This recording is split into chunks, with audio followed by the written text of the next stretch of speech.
Students, ये video मैंने बनाया मोशनल ईएमएफ पर। और मोशनल ईएमएफ आप किस तरीके से डेवलप होता है, पोटेंशियल डिफरेंस, मोशनल ईएमएफ दोनों में क्या डिफरेंस आता है। एंड इस वीडियो के लास्ट में मैंने एक क्वेश्चन पूछा है, आप लास्ट में उस क्वेश्चन को जरूर सुनिएगा। अगर आपको उसका आंसर पता है तो आंसर देने का कमेंट में आंसर दीजिएगा। फिर मैं नेक्स्ट वीडियो में बताऊंगा कि आपका आंसर सही है या गलत है, और मोशनल ईएमएफ में मोस्ट ऑफ द टाइम कैसी गलतियां होती हैं, क्या हम वहाँ पर इग्नोर कर देते हैं, और अगर वो कॉन्सेप्चुअल क्वेश्चन कभी आईटी में आ गया तो वहाँ पर क्या गलती आपसे होने के चांसेस हैं, ये आपको नेक्स्ट वीडियो में पता चलेगा। लेकिन उस क्वेश्चन को ध्यान से देखकर उसका आंसर जरूर दीजिएगा कमेंट में। तो अब आप ये वीडियो देखें।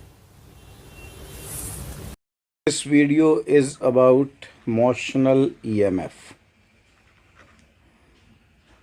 मोशनल ईएमएफ मीन्स अगर कोई कंडक्टिंग रॉड है हमारे पास और इस कंडक्टिंग रॉड को हमने मैग्नेटिक फील्ड में रखा, यूनिफॉर्म मैग्नेटिक फील्ड लगा हुआ है, तो जब यूनिफॉर्म मैग्नेटिक फील्ड में इस रॉड को हम मूव कराएंगे, v स्पीड से सपोज मूव करा रहे हैं, तो कंडक्टिंग रॉड के अंदर जो फ्री इलेक्ट्रॉन्स हैं वो भी इसके साथ साथ v स्पीड से मूव कर रहे होंगे। तो यहाँ पर इलेक्ट्रॉन्स की जो वेलोसिटी है, वेलोसिटी को हम लिख सकते हैं, velocity of electron is v I cap. Magnetic field लगा हुआ है यहाँ पर माइनस बी के कैप। तो ये एक जो पर्टिकुलर इलेक्ट्रॉन है, उस इलेक्ट्रॉन पर जो मैग्नेटिक फोर्स लगेगा, मैग्नेटिक फोर्स की वैल्यू होगी minus E V I cap cross minus B naught K cap. तो इलेक्ट्रॉन पर मैग्नेटिक फोर्स की वैल्यू आएगी minus E V B J cap. Magnetic force electron पर नीचे की तरफ लग रहा होगा। अब मैग्नेटिक फोर्स जब इलेक्ट्रॉन पर नीचे की तरफ लग रहा है तो इस जो इलेक्ट्रॉन्स है वो सभी आगे चलने के साथ साथ नीचे भी आ रहे होंगे। तो इस एंड पर आकर इलेक्ट्रॉन डिपॉजिट होते जाएंगे। अपर एंड पर डेफिशिएंसी ऑफ इलेक्ट्रॉन है, तो यहाँ पर एक पॉजिटिव चार्ज आ गया। अब अपर एंड पर पॉजिटिव चार्ज है, लोअर एंड पर नेगेटिव चार्ज है, तो पॉजिटिव एंड से नेगेटिव एंड की तरफ अंदर एक इलेक्ट्रिक फील्ड जनरेट हो जाएगी नीचे की तरफ ई। उसके कारण इलेक्ट्रॉन पर एक इलेक्ट्रिक फोर्स ऊपर की तरफ लगेगा ई। और जैसे जैसे ये चार्ज यहाँ बढ़ता जाएगा, इलेक्ट्रिक फील्ड बढ़ती जाएगी और इलेक्ट्रॉन पर इलेक्ट्रिक फोर्स भी बढ़ता जाएगा। एक टाइम वो आएगा जब इलेक्ट्रॉन पर नेट फोर्स, जिसको हम लॉरेंज फोर्स कहते हैं, इन दोनों का sum, electric force plus magnetic force, वो जीरो हो जाएगा और रॉड में इक्विलिब्रियम सेटअप हो जाएगा। उस टाइम पर इलेक्ट्रॉन्स का ऊपर जाना या नीचे आना बंद हो जाएगा और उस टाइम पर जो इलेक्ट्रिक फील्ड होगी, इलेक्ट्रिक फील्ड की वैल्यू होगी माइनस वी क्रॉस बी के बराबर। Electric force E plus E V cross B, दोनों का सम ज़ीरो कर दिया जाएगा। तो इलेक्ट्रिक फील्ड की वैल्यू ये आ गई। और जहाँ इलेक्ट्रिक फील्ड एग्जिस्ट करता है वहाँ पर पोटेंशियल डिफरेंस होगा। तो एक उस पोटेंशियल डिफरेंस को इंड्यूस्ड ईएमएफ कहेंगे हम।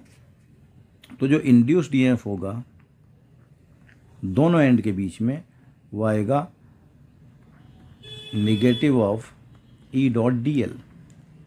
सो पोटेंशियल डिफरेंस जब आप इलेक्ट्रिक फील्ड की वैल्यू पुट करोगे तो वो बन जाएगा V cross B dot D L. ये मोशनल ईएमएफ का जनरल फार्मूला होता है। इंड्यूस्ड ईएमएफ के ऊपर कोई वेक्टर नहीं लगेगा यहाँ। तो ये मोशनल ईएमएफ का एक जनरल फार्मूला है। किसी भी कंडक्टिंग रॉड में अगर एक रॉड यूनिफॉर्म मैग्नेटिक फील्ड में v स्पीड से मूव कर रही है और यहाँ कोई dl लेंथ कंसिडर करें, तो इसे पोटेंशियल डिफरेंस होगा v cross b dot dl।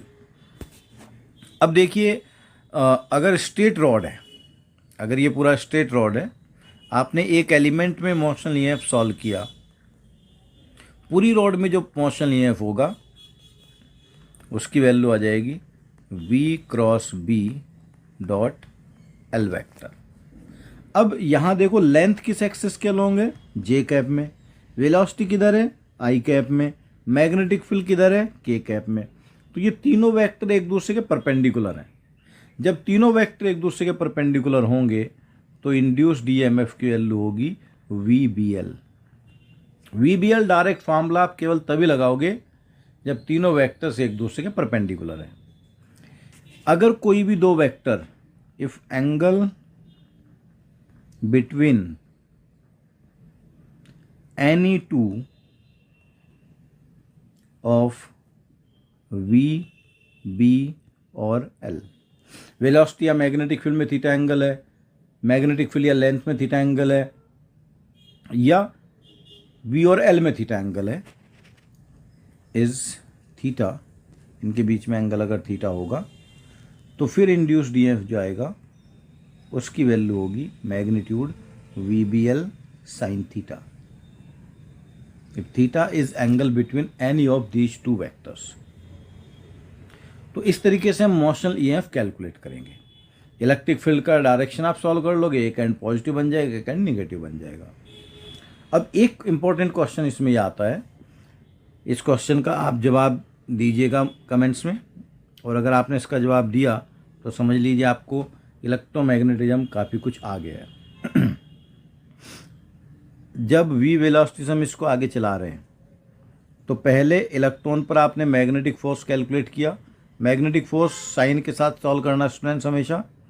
Electron का चार्ज नेगेटिव, वेलोसिटी आगे की तरफ है VI कैप, मैग्नेटिक फील्ड अंदर की तरफ है -BK कैप, तो आपको पता चल गया कि इलेक्ट्रिक फोर्स है -EVBJ कैप। मैग्नेटिक फोर्स इधर लग रहा है तो इलेक्ट्रॉन नीचे की तरफ आ रहे हैं।